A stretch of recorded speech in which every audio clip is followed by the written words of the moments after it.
to the M&A Zing, the podcast for acquisition entrepreneurs, holdco builders, and equity gap investors. I'm Gareth Hawkins. I am the CEO and co-founder of BizCrunch, and today we have a fantastic guest for you with an amazing story. He started with a bag of footballs, a handful of flyers, and an office in his bedroom at his parents' house. That was 20 years ago. Fast forward to today, Craig Brennan is chairman of SK4 Holdings, a portfolio spanning over 300 primary schools through LSC, 11 nursery acquisitions through nurtured childcare, which itself has grown from 0 to 13 million in 4 years. And now he has achieved every young boy's dream. He owns a football club with Cheadletown FC. So here's what makes Craig's story essential listening for anyone considering entrepreneurship through acquisition. He didn't start with a search fund or an MBA playbook. He started by learning how to actually run things. And Craig's rolled up 11 acquisitions into nurtured childcare since 2021. But that only works because he spent 15 years building LSC from the ground up, understanding operations, hiring, retention, regulatory compliance, and how to make money when you're the one answering all the phones. So for anyone considering the ETA route, you're going to find a very refreshingly unglamorous story here with a happy ending or a happy today with plenty of years left to run on this. So let's hope that you take away from this the need to plan your integration, do the hard work, get your research right, and that there are just no shortcuts to understanding how to run a business or how to roll up an industry. So let's dive in with Craig Brennan, find out how he went from bedroom startup to serial acquirer and what he's learned along the way. Craig, welcome to the M&A Zing. Thank you for having me, Gareth. I'm delighted to be on the pod.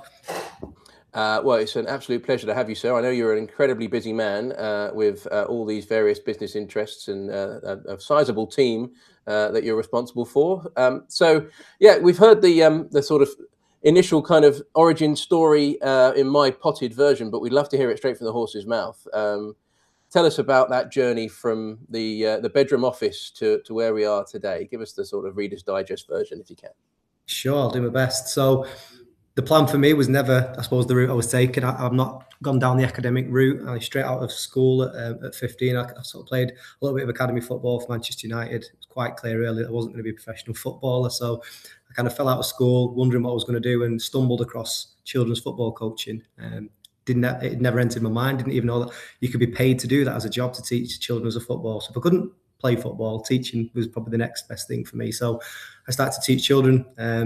Football local to me, started part-time, and that kind of developed into a full-time role with a local company. And I was kind of doing most of the things in that company. By the age of about 20, I was doing the marketing, I was creating flyers on the laptop, I was delivering sessions myself, I was recruiting staff. So I was learning a lot of the sort of back office functions at a very, very early age. It was only a small business with sort of 3 people when I started, maybe about 10 by the time I left a year later. So I was doing a lot of the work and I was getting paid, let's say, peanuts, to be honest. Had a conversation with the owner. He didn't feel like he could pay me as much as I felt the job was worth. So I made the decision to then step aside and started my own business, which was more of a weekend business at the time. Again, teaching children how to play football, but it was for children under the ages of 5. And that went from being a part-time kind of lifestyle hobby business. And over the years, from 2006, when I was 21 years old, over the years from then on, it kind of developed, became more of a full-time business. I did a really good job working with primary schools, providing high quality service, and probably trying to professionalize the business. And it grew organically from 2006 to probably about 2015, just kind of plodding along, no real ambition as to what I was, or even thought as to where I was going to take it or what the potential was.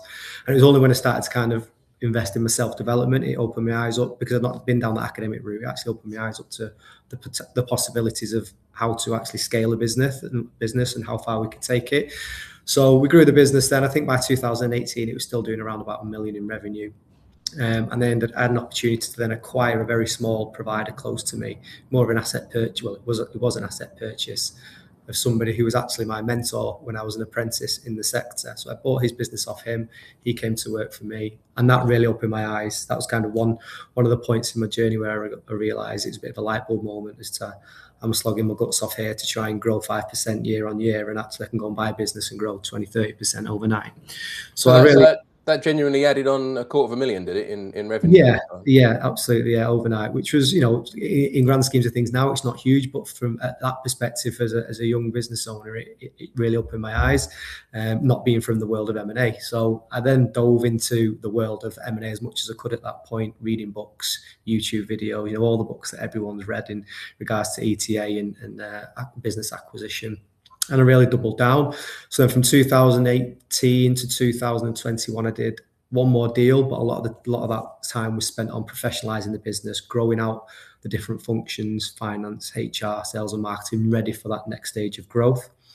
I did what was called it still is called the Goldman Sachs program as well. I'm not sure if many of your listeners will have heard of it, but it's quite 100 small businesses. That's right. Yeah. So I did that I think I was cohort 3. I was the 3rd national cohort, where we ran out of Oxford, Leeds, London, and somewhere else. A great program, and there was one unit in that which focused on business by acquisitions. It was mostly around how to buy a business for £1, and it was distressed businesses, which is not something I've really gone into, but again opened my eyes into the opportunities, and I gained a lot from that program. And it's a very, very good program, and I'd highly recommend it to people who are looking from an operator's perspective on how to really professionalize your business. So from an operations perspective, it gave me a lot.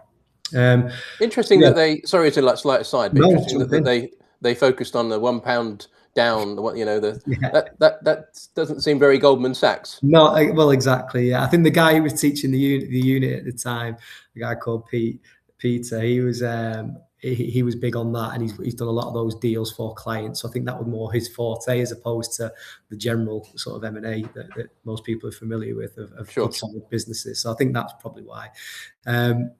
So yeah, did a second deal in 2020 where I bought a business in London. Again, it wasn't a huge business, probably doing 1.3 in revenue. Bolted it on, so that effectively doubled us in size overnight. We didn't do that much organic growth between sort of 18 and 21. We kind of stayed pretty similar. We'd grow a bit one year, maybe drop a bit the next year. We'd also invested in other regions, so I tried greenfield sites, kind of putting a manager in a region and growing it from scratch. I dipped my toe in the water at franchising, and none of them really did it for me. Or on the other option is maybe I wasn't great at doing that thing and I wasn't set up. It was really the acquisitions of other businesses that really sort of lit me up inside, and I got a real buzz from that. So, and that 2020 was a share purchase, was it? Yeah, that was a share purchase as a business in London. So effectively, we bought that business. We sort of rebranded it to LSC. So the original company in 2006 called Little Kicks Coaching. In that time, we'd come away from just doing football, more into sports. And then by 2020, we became what we class as a primary school PPA, primary school provider of PPA cover. So it's specialist teachers for primary schools. So most primary schools have general teachers where they teach everything. We come in as a specialist and we'll teach PE, music, modern foreign language, art and drama. And then we do like wraparound clubs as well. So breakfast clubs and holiday clubs is like a bolt-on service. So to get away from the word sport, we shortened little sports coaching to LSC. And that's what we're known as today. So then from 2020 to when we did that one, we've done 4 more acquisitions in that space since, large businesses, sort of 2 to 3 million in revenue. And a couple a bit smaller than that as well.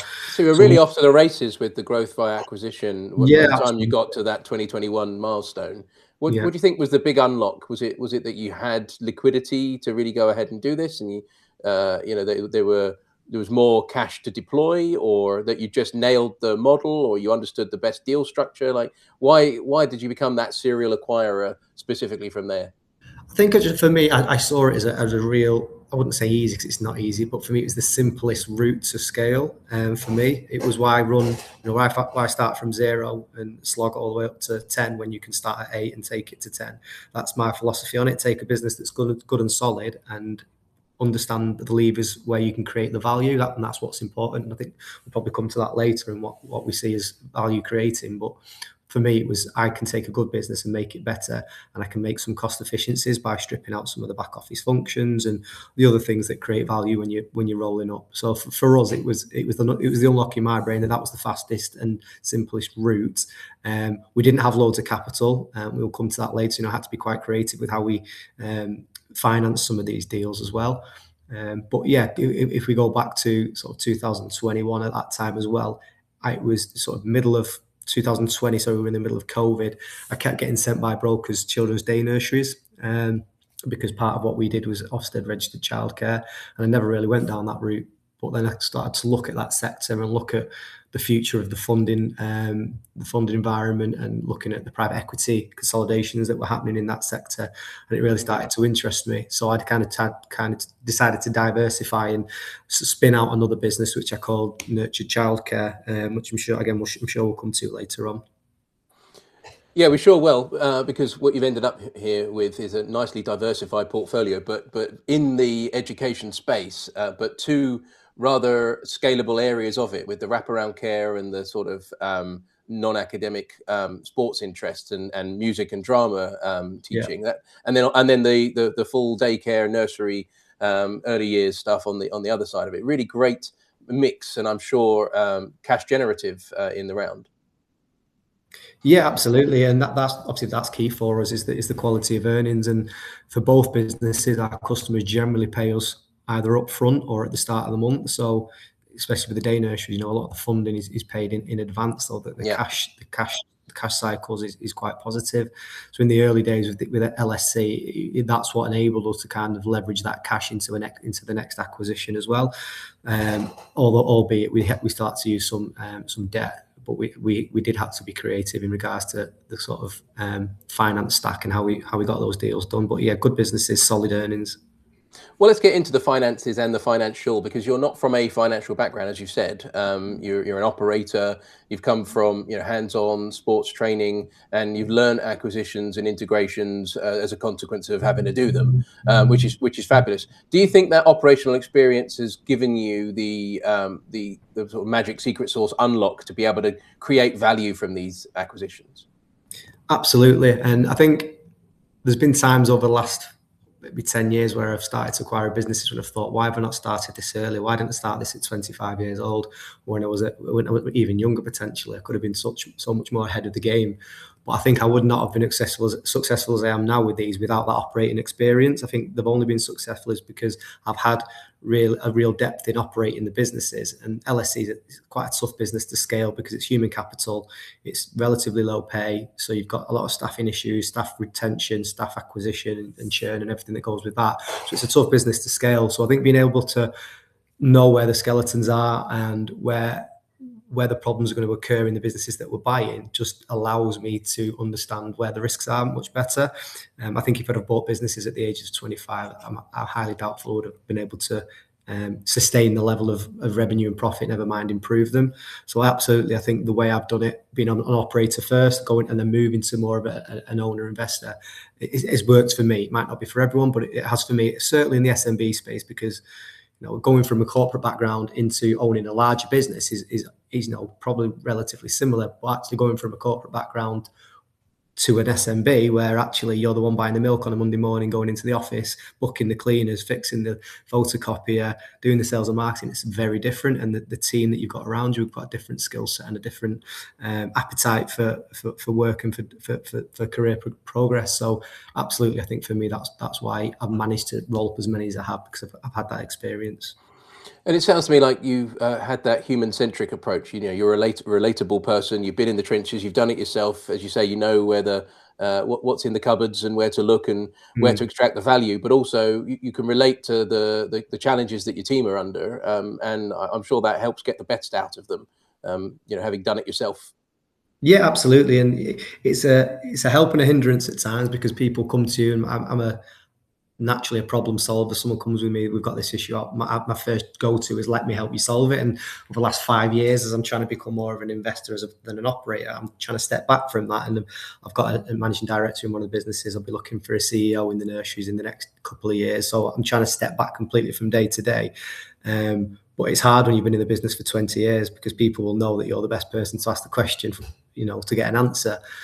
So that's the hindrance. But on the flip side of it, again, I can help people. I've done every job in the business from, an apprentice all the way up to, the CEO that I am now, and everything in between. So there's nothing I'd expect staff to do that I haven't done myself, and there's nothing that I don't know that goes on in the business. What I would say is that I have brought in specialists. As you're a small business, you're a general operator, and as you grow, you start to bring specialists into those departments. So I'm just starting to now bring, I say now 5 years ago, bringing people in who are better at finance than me, better at HR than me. And you start to learn more yourself because you bring those specialists in, so it actually increases your skill and knowledge set at the same time, which I've found, a real benefit. It's a huge unlock, yeah. And I think to get the best out of those specialists, delegating to and empowering them with some degree of autonomy is often the difficult bridge to cross for an owner operator who's done everything themselves. That trust thing is I mean, it sounds like you've bought into it fully, but building that trust and that willingness to delegate and stand back is often a learned skill that owner operators have to develop. You found that? Absolutely, yeah. I went through that journey and probably still am to a degree in some aspects. I think as an owner operator, you think that you know everything and you're the best person to do that job because that's what you've always done. It's only when you bring in an FD, a chief people officer, sales and marketing director, you realize, well, there's levels to this. And I think I'm at this level, and actually I'm not. I'm right down here, and there's people who can operate at a much higher level. I'm a big believer in don't get someone in to do the job and then tell them how to do it. You bring someone in and you let them do it how they do it. And you generally bring someone in who's been 2 or 3 steps ahead of you, or in a business that's 2 or 3 steps ahead of you.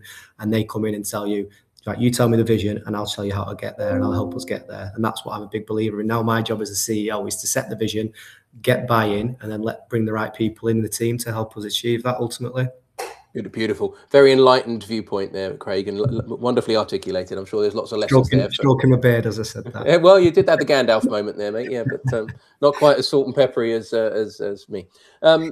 So let's go to where we are today. You've got the serial acquisition engine is firing on all the cylinders, both having done it on the sports and the extracurricular stuff, as well now as having done that serially on the day nurseries and built a lovely group there with Nurtured, which continues to acquire almost annually, maybe multiple acquisitions annually. Is that the case? Yeah, we did 6 acquisitions last year in Nurtured Childcare, so we're very acquisitive. We're lucky now. We're backed. We've got debt with Oak North, who are backed us, and hopefully we're going to move to sort of an RCF with them so we can move a bit quicker. So yeah, we're very acquisitive in all the businesses, in the 3 businesses that we've got, and the nurseries. I think there's a lot more opportunity out there, and there's a lot more. It's a different demographic of seller. You're speaking more to people who are retiring owners, whereas in the education company, it's people that have probably hit a bit of a ceiling and they want to either have a liquidity event or they're moving into a different sector. So there's more opportunity in the nursery sector, and there's more private equity consolidation as well, which kind of is sort of helping in regards to small group roll-ups as well. Oh, it probably won't be long before Living Bridge is knocking on your door, because obviously they're out there doing backing a couple of platforms and as are others. But the Oak North revolving cash flow facility sounds interesting. That's a huge enabler, I should think, that the money's there when you need it. But you're in a hot sector. How are you finding the competition in nursery acquisitions? Because, as you say, there's lots of folks that are reaching that vintage, that age where they're looking for their exit, but there's also a steady flow of people that are looking to buy off them. So I imagine you're rarely the only show in town turning up and offering to buy these businesses. No, I mean, we've at the very start, it was during COVID, so we kind of had the pick of the bunch. I think a lot of the private equity backed ones, it was shut us down and let's batten down the hatches and ride it through, and I was the opposite. I was like, now's a good time to buy, and we can potentially get some nurseries at a decent price that I know how to improve quite quickly, and we did, and that's what enabled us to grow quite quickly. I think in the first 3 years we did 5 acquisitions with no experience in the sector. That landscape's very much changed. Multiples have increased now. We even find that there's deals happening that don't even come to market with brokers, so like I'm speaking to brokers saying, why did I miss that? I say, it didn't go to market. So, a lot of the private equity ones have obviously got brokers in the back pocket to a degree, and they're saying like, well, we're going to prefer you because they'll probably get, a decent kickback, no doubt from that. So that's frustrating that we miss out on some of the big deals.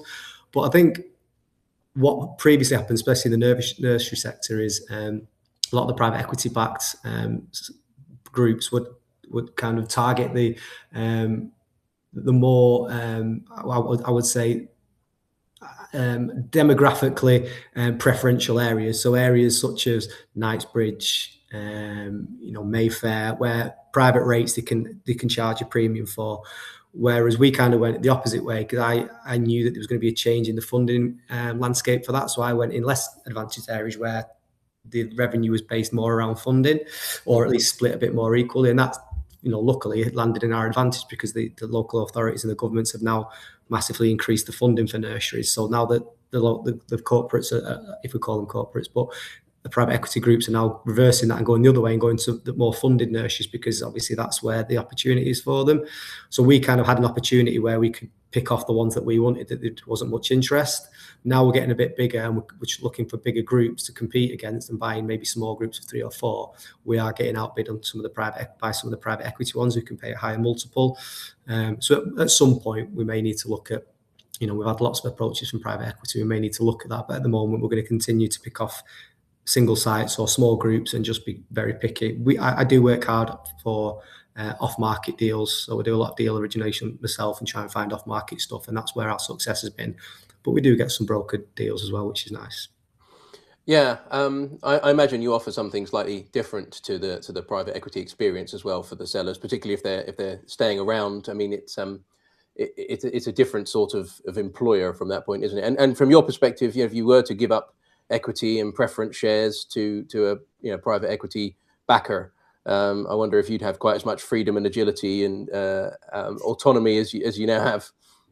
Agreed, and that's obviously one of the key things for me. Like, I enjoy what I do. I'm one of the key decision makers, along with my senior leadership team. I'm the sole owner of the group. I don't report to anyone. I've never really reported to anyone, and that would change. You've got an investment director or whatever on your board, and things change ultimately. So, for me, it's about what do I want my life to look like over the next 3 to 5 years. So I'm going to try and continue to go as long as we can. And at some point I might go, do you know what? I don't need to. I'm quite happily going at the speed we are, and we can take what we get and be happy with that. But you're right in regards to what we can offer. We're in a bit of a sweet spot now where any potential seller doesn't see us as corporate, because we're only a small group of 12. But we've got enough firepower and funding behind us to make deals happen. And we've got the credibility. So we're in that nice little sweet spot where we can outbid the small independents, but we're not quite a corporate. And you'd be surprised at the amount of people that don't want to sell to a corporate for whatever reasons they have. Oh no, that doesn't surprise me. So what's the geographic spread on Nurtured now? Are you still regional, or have you penetrated all corners of the country? No, so mostly northwest. So we've got a cluster in West Yorkshire, a cluster in South Yorkshire in Sheffield, and a cluster over in Stoke and Staffordshire. So we're really trying to focus at the moment on the northwest, the M62 corridor, so Manchester, Leeds, Liverpool. We're really trying to build up some critical mass around there, because our head office or central support office is here in South Manchester, where I am, and we don't have a nursery within an hour, so we would like to get some round closer to home. Yeah, very sensible though. So if you've got the sort of shared back office or some synergies, the regional thing makes a lot of sense then, doesn't it? Absolutely. Yeah. Good man. Well, it's really interesting. I'd love to get into some of the deals, perhaps more on the LSC side. You mentioned you had to be quite inventive in your structuring. I don't know if you're, I wouldn't want to invite you to betray any confidence or confidentiality, but if there's anything you can speak to about that creativity, it's and examples that leap to mind, I'm sure our listeners will find that hugely interesting.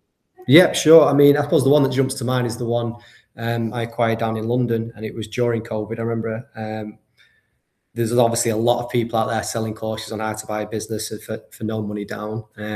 Didn't really believe it, but this is probably one of the only times it has happened. And I think there's probably only a couple of reasons why you can do that. It's generally not a great business, underlying business, or it's only worth something to you and not somebody else. I think for me, it was the latter. It was a business that if it stood alone, a business buyer coming in wouldn't be able to understand how to operate that and probably wouldn't pay any money for it. But for me, there was assets and contracts in that business that were worth, substantial amounts of the business. It was pure bottom line for us ultimately.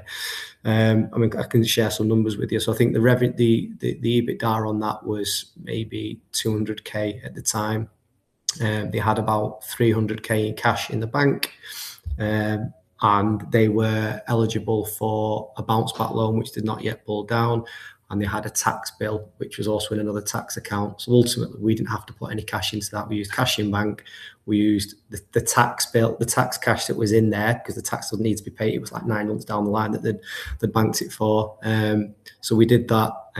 We used the bounce back loan, and we paid an amount on initial consideration, and the rest deferred over 2 years. So we got that deal for no cash in, and what they were making EBITDA from, 200k, I think.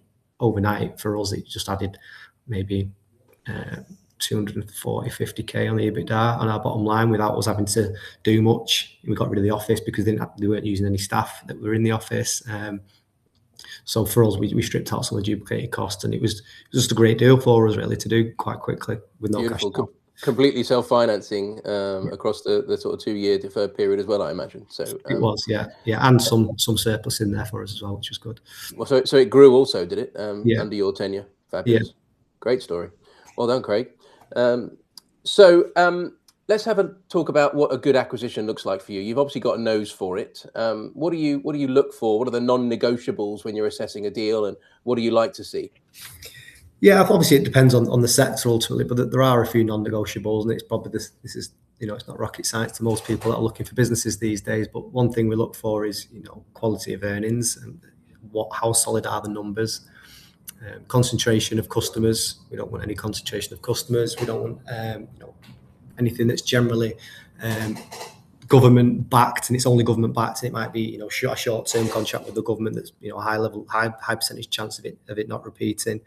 The most important one for us is understanding the sector. I have to know the sector. There's some great sexy things out there that are happening. I don't understand them, so I'm not going to get into them.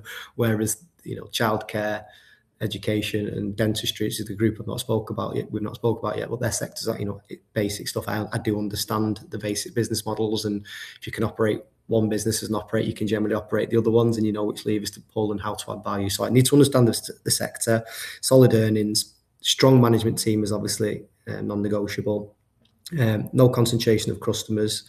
And for me, I have to know why I'm buying that business before I'm buying it. So in other words, how can I create value in that business? If I don't know how I'm going to create value, I'm not going to buy it. And it could be as simple as multiple arbitrage. I know I can buy it at 3, and if I sell the group in a few years' time at 6, 7, 8, that's my reason for buying it. It may be more than that they're not doing any marketing, they've not got a website, or they've got overbulked in management.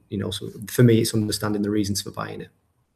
And so do you model that? Do you attach some values and try and work out what your ROI or IRR might be in these acquisitions? Are you doing that early going in when you're assessing the deals, or is it more operational that you're thinking, actually, there's an upside here, I just can't quite quantify it?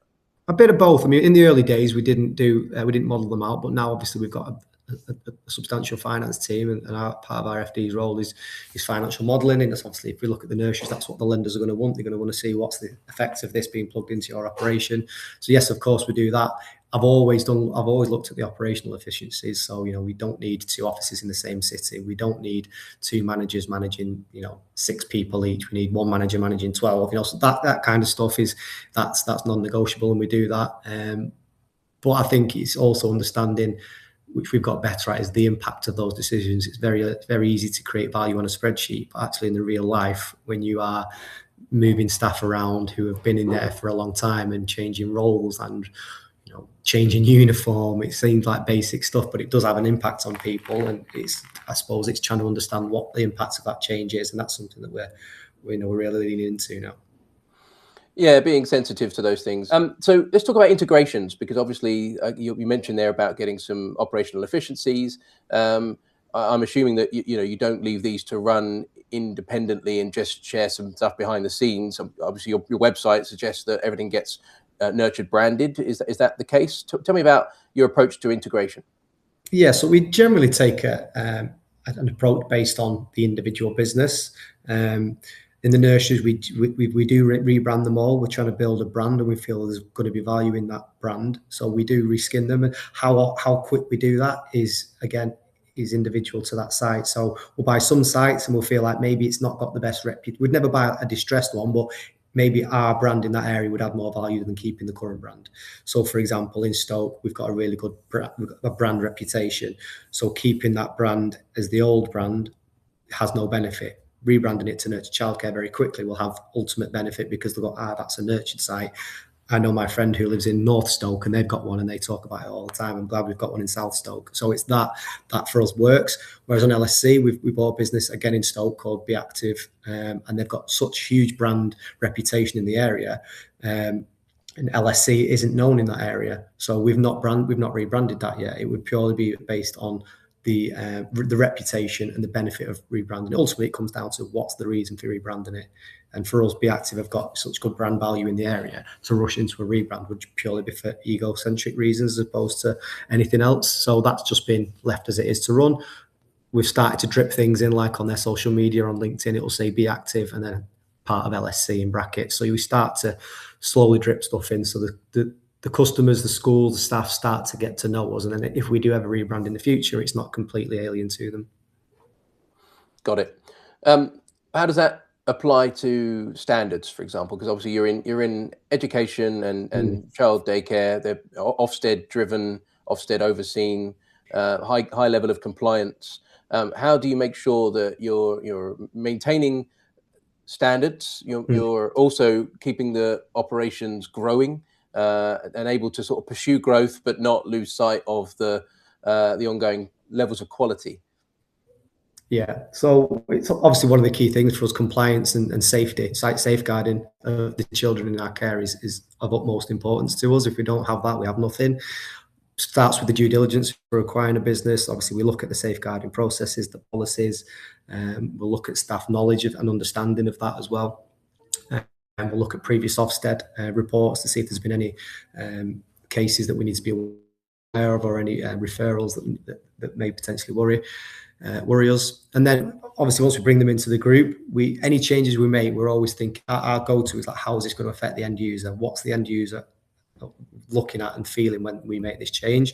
Most of the back office changes don't reach the end user. So for stuff like safeguarding and quality and compliance, it's purely about showing, presenting the team who we've acquired, for want of a better phrase, their process, showing them ours, and often we'll take parts of what they do and we'll build it into our process. We'll always take the best bits of what we do and we'll build it into our process. We take them on that journey with us. When regards to day-to-day, we have very robust protocols in place. So we have quality assurance teams in both businesses whose sole job it is to do mock Ofsted inspections. We do like a pretend Ofsted inspection. We do quality assurance visits where we observe the staff, give feedback. We have the real Ofsted coming, actual Ofsted coming out to observe us. We've got one at our sites today, actually, over in Sheffield. So we've got lots in place, and for us the key thing is, are the basics in place, and then on top of that, what can we overlay to enhance the quality of what we're doing? Well, quality and compliance are always top of mind for everything that we do, and it's always top of mind when we're scaling as well. Scaling's fine, but it's about scaling and not affecting the quality of not just compliance, but actually the quality of service at the same time.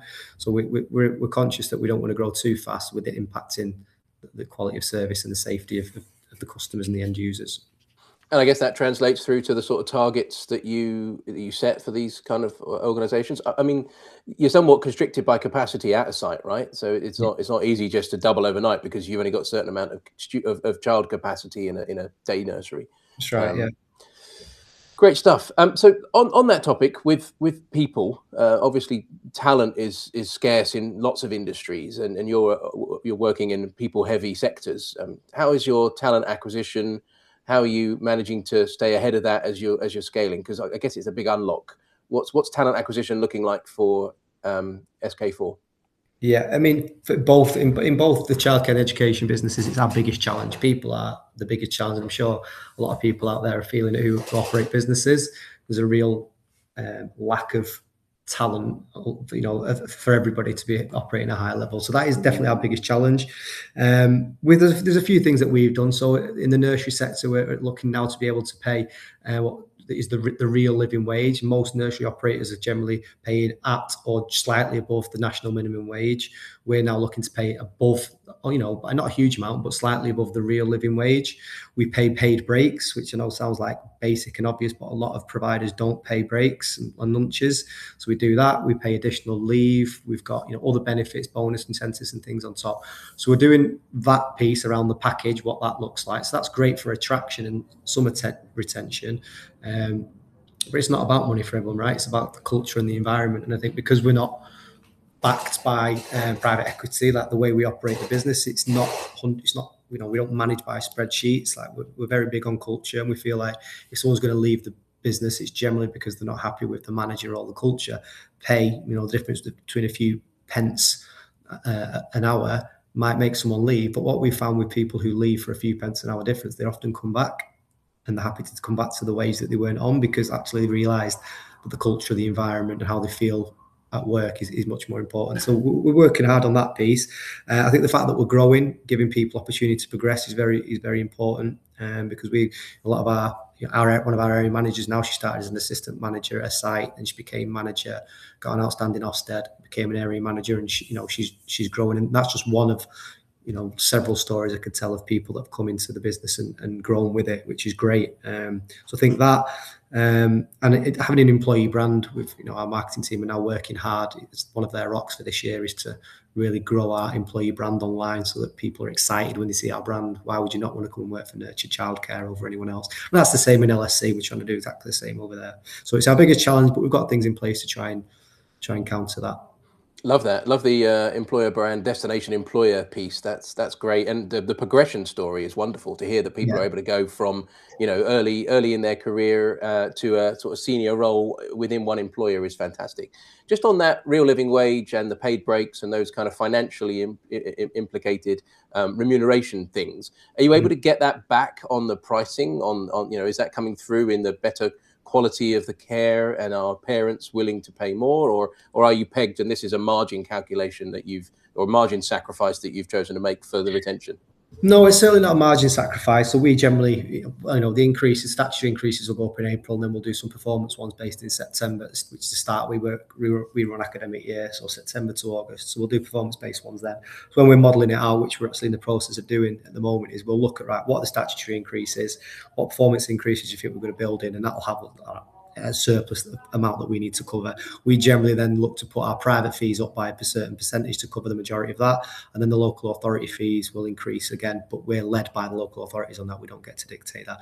So we only generally increase our prices by enough to just cover the salaries and maybe a little bit of surplus for additional growth of costs that are in the business, 3%.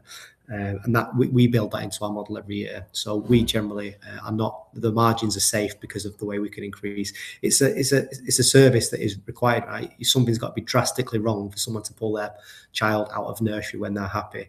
So there are there's some flexibility there to be able to increase prices, and also a lot of those increases are now because of the funding, 30 hours a week funded by the council. A lot of those increases are being subsidised by the council, so it's a good sector to be in. Yeah, it sounds like it. Although margin expansion is a challenge, it feels like it's a scale game. And you mentioned about multiple expansion, multiple arbitrage earlier.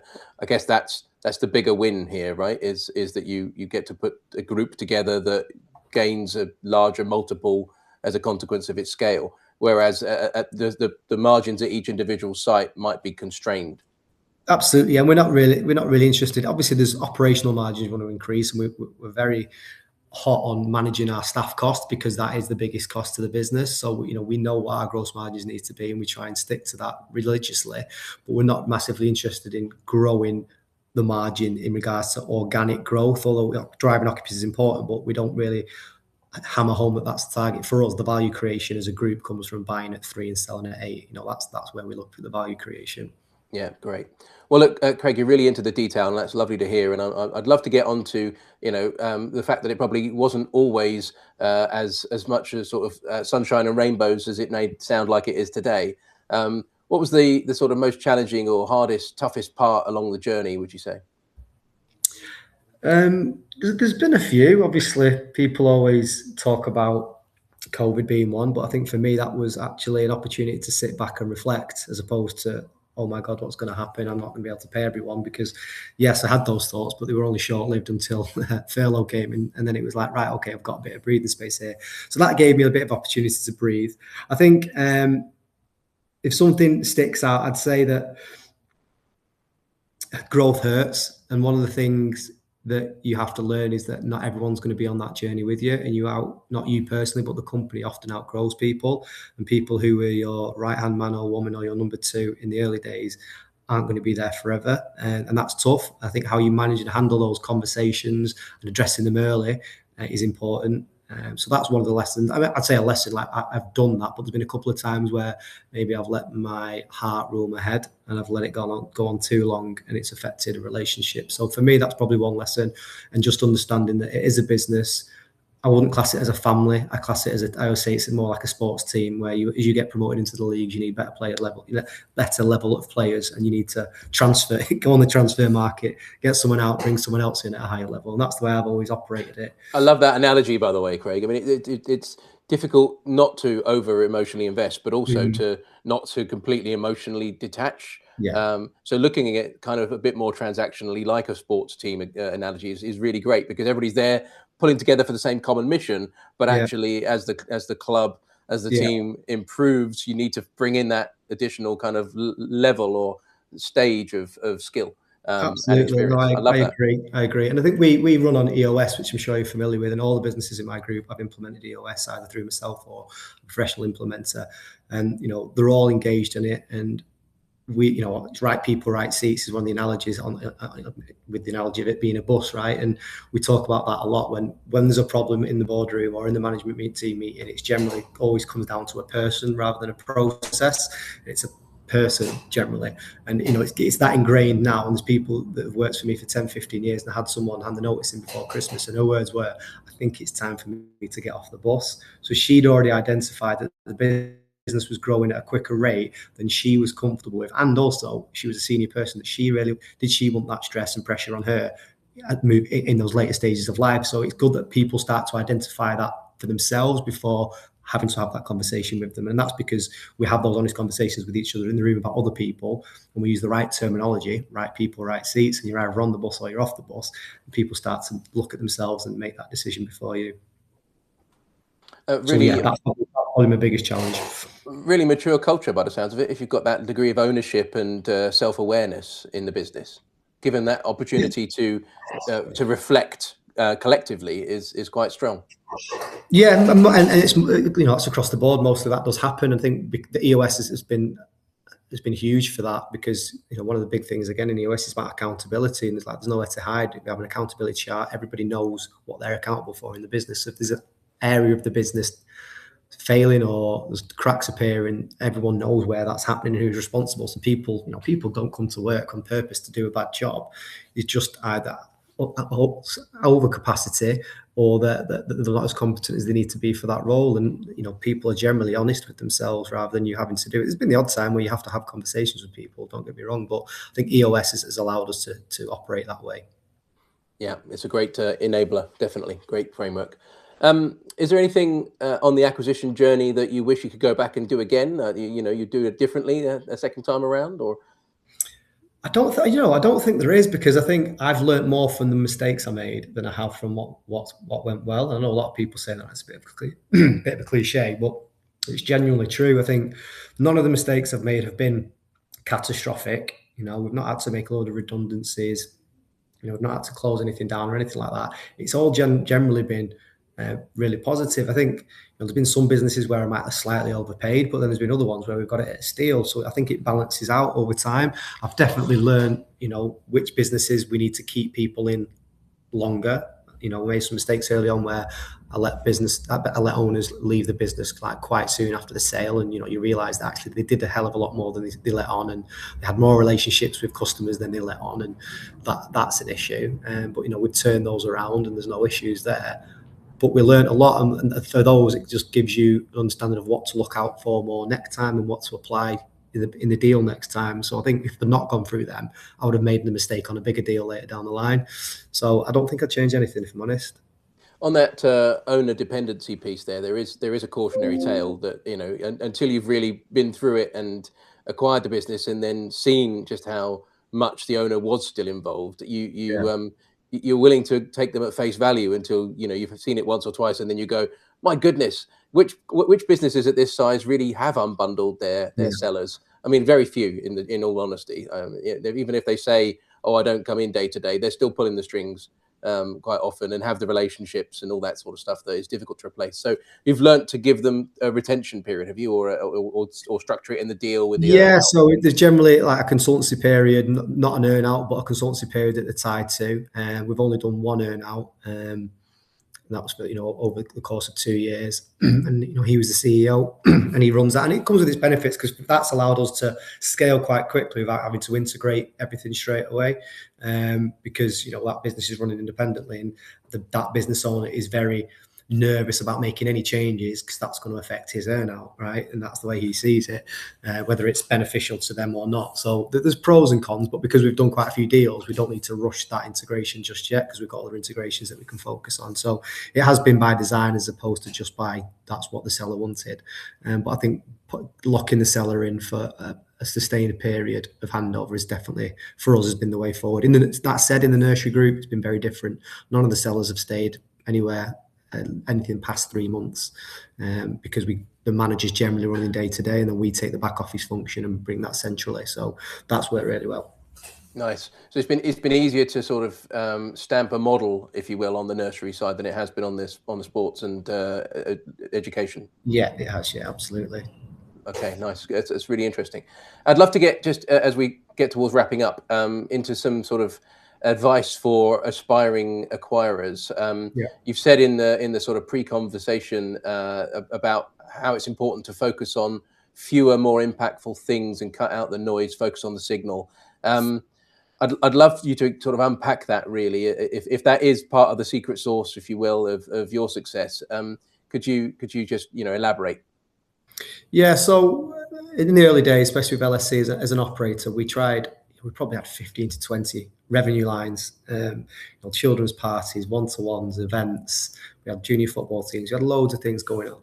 And looking back at it now, it's nuts because we had myself, I didn't have a marketing team. So I had 20 different marketing strategies, 20 different things you had to train the staff on, 20 different customer inquiries that would come in that had to go in the playbook. And so everything you do as a business is times 20 because you've got 20 service lines. So we realized quite quickly that if we wanted to be really good at PPA, we needed to cut out the rest of the noise. So we kind of just doubled down on some really simple services. And that's what allowed us to scale because the business became a lot simpler.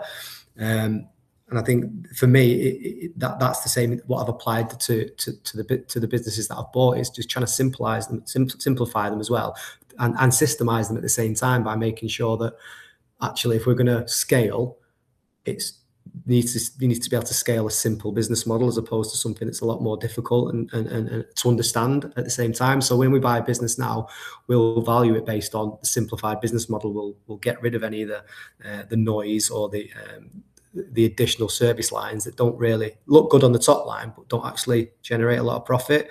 So we get rid of that. So that'd be one piece of advice for me, would be to really keep it simple and focus on the core competency of the business. Yeah, nice. And reallocate some resources so that, you're not actually stretched too thinly.